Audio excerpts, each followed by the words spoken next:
This is the Transforming Anxiety podcast with Kelly Hanlon McCormick, and today is episode number 185, Push versus Pull.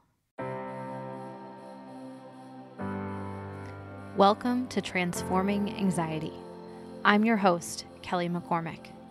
I'm a mom to 2 boys, a wife, friend, daughter, and sister, and I'm a certified life coach, yoga teacher, and soon-to-be mindfulness meditation teacher. I'm no stranger to anxiety, and I'm here to teach you how to manage your mind and your emotions so that you too can transform anxiety into calm, peace, and whatever you want for your life. I'm so glad you're here. Hey there. Welcome in today. Oh, it's good to be here with you. What's happening with you this week? Anything exciting? Anything good, bad, neutral? Are things feeling routine, maybe? Just wildly out of routine? Or like all both? Because sometimes that's the way of it. Both completely normal and just, not. Do you ever talk to a friend you haven't talked to for a few months and like you get on the phone and it's all, man, things are remarkably the same as they were the last time we talked. And also not at all whatsoever, right? Life is so wild sometimes. It's so damn lifey. That's how things are here. Same old, same old. And also, like, what the hell is happening? Not in a bad way, just, life can be pretty tricky and gut-wrenching and beautiful and amazing in the span of about 5 minutes sometimes. So anyway, let's just get to it today.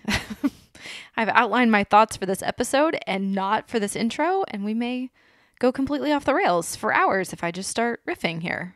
So, all right. On your phone, you have your email app, and you can choose to have the app either push notifications to you, like every time you get an email, it tells you right away in real time. Or you can pull the emails, meaning the app doesn't notify you. You have to open it or log in or whatever and tell the app to basically refresh and give you the latest and greatest, right? So the push option means that all day, every day, you're getting pings about new emails, whether you really want them or need them or not. And the pull option means that you're not getting any updates in real time. It's only when you go in and check that you see what's new. Now, this is kind of funny. The snail mail version of this. You ready? I used to live in this really old house in the city here in Kansas City. And the mailbox was actually just a mail slot in the front door. And the mail person would just shove the mail through the slot and it would land on the foyer floor, right there where we walked in, right? Versus now, we live in the suburbs in this huge subdivision and there's these centralized mailboxes. So everyone on our cul-de-sac has a key in a little mailbox and we have to go check the mail. So the old house was like a push snail mail system. It just came in automatically, right? Whether we wanted it or not. And the new house is a pull system.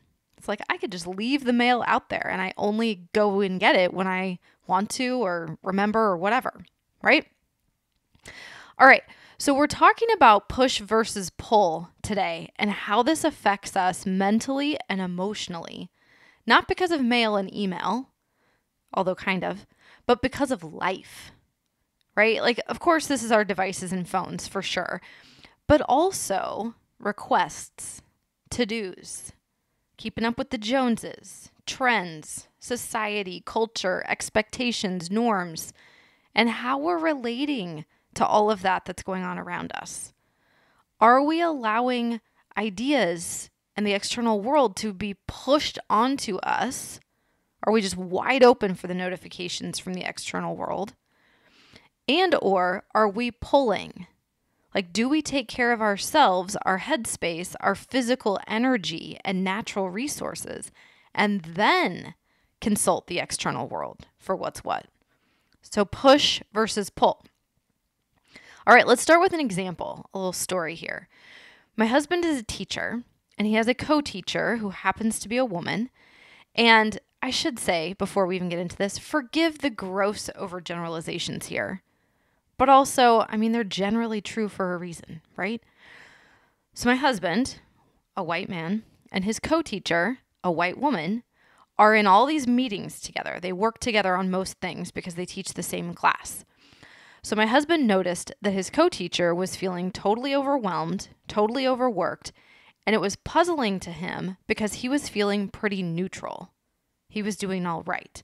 Now, this was years ago. This is pre-pandemic. And we were talking about, why is she so stressed? How and why is that happening for her? And him, who's arguably living a very similar work life, is feeling pretty okay. As you can imagine, I'm kind of fascinated by the whole dynamic, right? And as we were talking, it came up that in staff meetings, there was this never-ending to-do list kind of going around the school, around the staff. There's like parties to plan for birthdays and retirements. There were supplies to be ordered. There were break rooms to organize, right? You name it. And when these things were mentioned in the meetings, some staff members, my husband, he would hear, here's a thing that needs doing, right? And other staff members, for example, his counterpart, heard, here's a thing that needs doing. When will you have it finished? Right? It was apparent that that was the way she interpreted this community to-do list, because at least part of the reason she was so overwhelmed was because she was the one volunteering to get all of those things done. So here's where the gross overgeneralization comes in, of course. It's like men tend to hear, this needs doing. Women tend to hear, you need to do it. And this isn't me hating on men either. In fact, I think we women have a lot to learn here. Really, there's something to be gained in this. Do you see the push versus pull here? Like, my husband would willingly do any of those tasks. He just waits to pull them on purpose. He's not opening himself up to just any and every request that gets lobbed out there during a meeting, which is exactly what his coworker was doing. Like, all those requests, she was hearing them as pushes to her. If those were email notifications, they would have been coming in, ding, ding, ding, right? Whether she wanted them or not. And she had a very, now I've got to figure this out approach to it. Whereas others in the room were only pulling certain requests their way. Like, my husband did volunteer to do some of the supply ordering for the science department. He felt that made sense. He had a very vested interest in that going well. So he willingly raised his hand on that one and pulled it in, right? So take a moment and consider where there are requests made at work, if there are requests made in your extended family, holidays are coming up, right? In whatever organization or neighborhood or community you're a part of, do you engage with them as push notifications? Like, you're just open for whatever's out there, receiving them all with the spirit of, I've got to figure this out too. Or do you have more of a pull dynamic with that stuff, where you only take on the ones that are either relevant, interesting, or that you just plain want to take, right? Is this making sense? So let's do another example. We'll use devices, but also this is about relationships. This is a good one. This is kind of classic, really. I hear this from a lot of people. So when you get a text or when someone calls you, do you look at that text or ringing phone as if it now must be answered? Like, this came in, it's now on my to-do list, I must manage it. Or do you not use your phone like that? Right? When I get text messages, that's great. I'll pretty much always get back to you later. And later could be in an hour or two, or a day or two, or a week or two. Like, who's to say? Because I don't treat incoming messages or calls as if they are things I must immediately respond to. Me first. I'm telling you, me first. And I know this sounds selfish on the surface, but really play this out. How does it work when you're yoked to your phone this way? when you're stuck responding to any and everyone's latest whim. Because we all have that friend who will give us a play-by-play of their every move, right? Or the family member who wants to complain about everything. And do you want to have to respond to that stuff every time it comes your way? No way, right? No way. You first, which means when I have the space or the time or the bandwidth for texting and calling, I go there. I text back, I answer the phone or call back or whatever, sure. But if my kid is talking to me and someone texts me some silly meme or a TikTok video, where do I really want to put my focus? Like on my kid or on something inane from the internet? And we do this all the time. We act like someone texting or calling demands a response, that we are a servant to our devices, our friends, our family. Like, no, you can call the shots. You can pull those notifications and messages when you want to, instead of having them all pushed into your attention all the time. Now, I know, I can feel it. Some of you are thinking, but wait, if I don't answer when my mom calls, or if I don't text my friend back right away, they'll be mad or worried or irritated. Okay. Sit with that for a moment. It's okay for your friends or your family or social media followers or coworkers or whoever to wait. It's okay for them to have a feeling. It's okay for them to tell themselves a story about what you're doing. All of that is totally fine. None of it is your responsibility, and none of it has anything to do with you. It is not your job to answer text messages with message bot immediacy. It is not your job to answer phone calls simply because your phone rings. You can if you want to. But do you want texts and calls and emails to be your job? Do you want other people's thoughts and so-called crises and feelings and complaints to be your job? Because it's 100% up to you. And if you feel strapped for time, if you feel frazzled, if you feel overwhelmed or stressed or anxious, I can tell you, you don't want those things to be your job. It's not working. The push method of having all of those incoming stimuli being in charge of what you're going to do next, it's not working.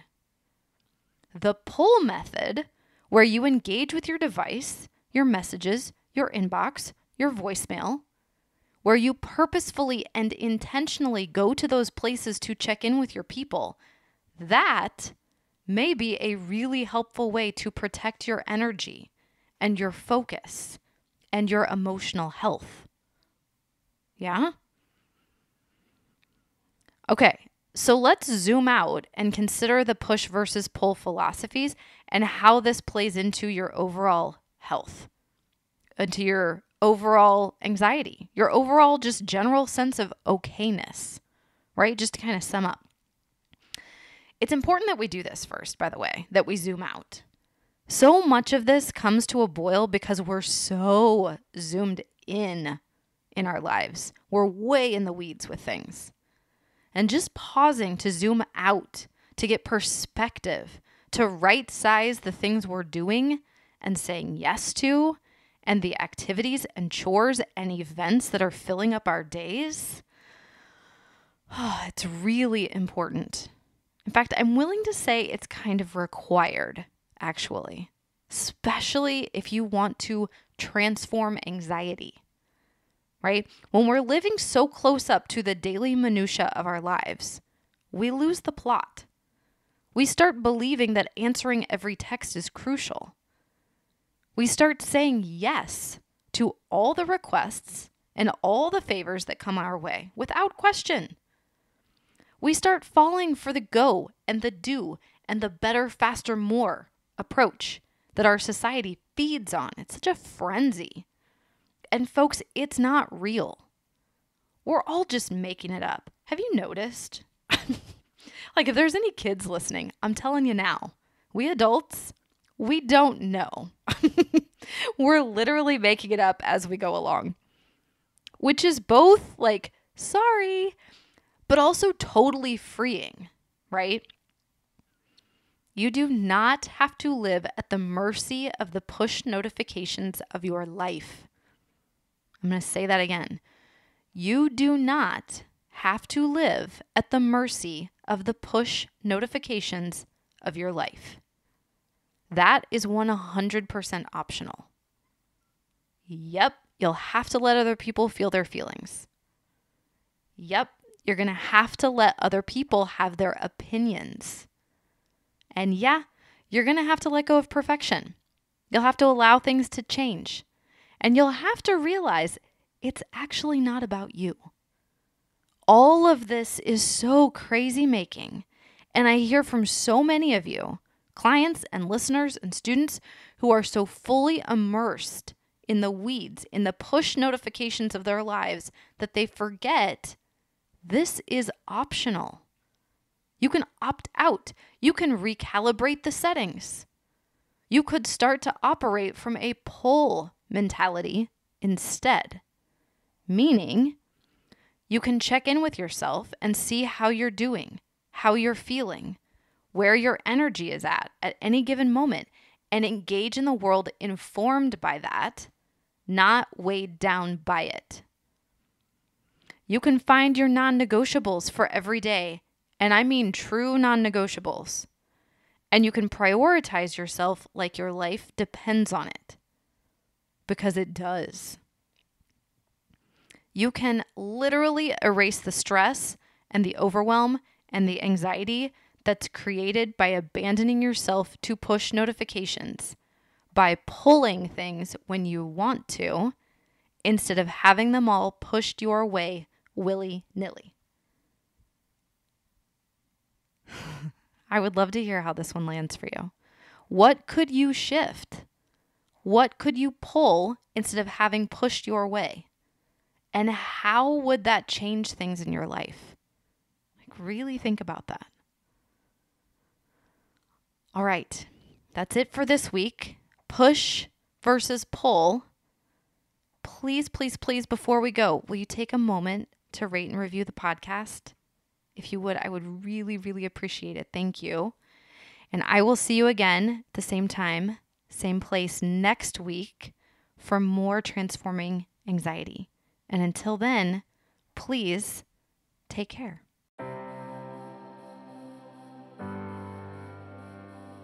Do you have someone to help you with your stress, anxiety, worry, and overwhelm?